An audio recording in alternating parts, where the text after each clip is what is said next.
Well, I think what's important for members of the public actually is not the personalities involved, but can you actually do what you say? We know from the Labour Party that actually they make a lot of promises, some of which they've already rode back on. They made promises on student debt during the election campaign, which they've now rode back on. But we know that they cannot deliver on what they're promising. By taking a balanced approach to the economy, we know that when we say we're going to do something, we will be able to do it for people. Can you not concede, though, that in this grand journey to try and attract young people back to the Conservative Party, that part of the problem has been your tone and your plan on Brexit? I think it's important for us to get Brexit right. I think it's important for us to show that getting Brexit right isn't just about those who voted leave during the referendum. It's about the whole of the country. It's about making sure that we can build that global Britain in the future that does ensure prosperity and jobs and a better future for people across the whole of the United Kingdom. So how does it help when the Foreign Secretary says things like people who fly EU flags on protests have genuinely split allegiances and May questions their pride in the country?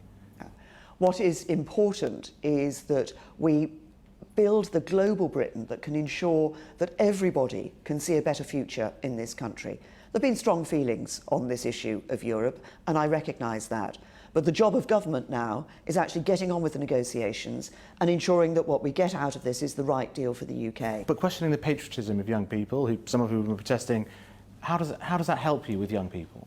Well, I think what we need to do in relation to young people is actually show how we will deliver for them. I think that's the important thing for us to do. There's a split in the generations, but there's obviously still a split in your cabinet. How can you tolerate, as Prime Minister, a Foreign Secretary timing his red lines to be released to the public whilst you're having dinner with the EU 27? How can that do anything other than undermine our negotiating position? Well, you know, I think leadership is not about having a lot of yes men sitting around the table with you, but having people with different views.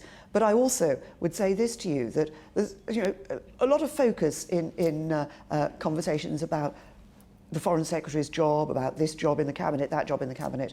Actually, what members of the public are most interested in is what we are doing for them. They want us to be concerned not about our jobs, but about their jobs. But they want you to be strong, Prime Minister, and your chief diplomat is there on the day you're meeting the EU 27 saying things that are not quite in accord with your negotiating position and feels free just to say them.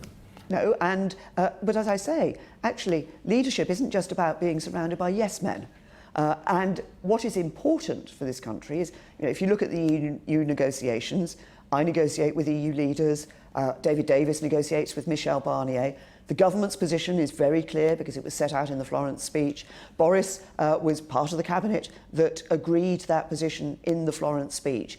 And that's the position that we take into the negotiations and we take forward with other EU leaders. And we've already seen that just beginning to change some thinking. I've put an offer out there as to what the future partnership for the UK and the EU could be. Now we wait to hear from the EU what their response is. We've just heard from the European Parliament who've rejected the idea of sufficient progress by 557 to 92. Yes, and I don't think that vote was particularly an unexpected one. But the question is unwelcome. You're trying to move things on. No, but the question isn't so much around this formal declaration of sufficient progress. The question is, are people now ready to think about what the future partnership between the UK and the EU will be? Now, we have to get to that at some point. I believe it's possible to come to a good, deep and special partnership because it's good not just for the UK, it's good for the EU as well.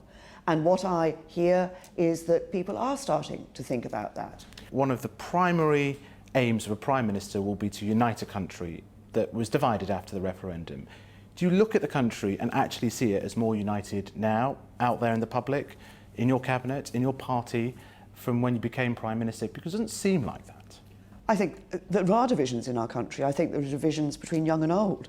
I think there are divisions between those parts of the country that feel they've benefited from economic growth and those that feel that they haven't.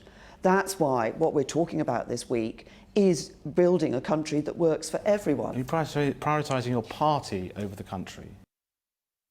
Uniting a divided party over the interests of the country? No, what we're doing is actually addressing the issues that show divisions across the country. such as the divisions for those who do feel left behind, making sure that the economy is working for everyone across the whole country.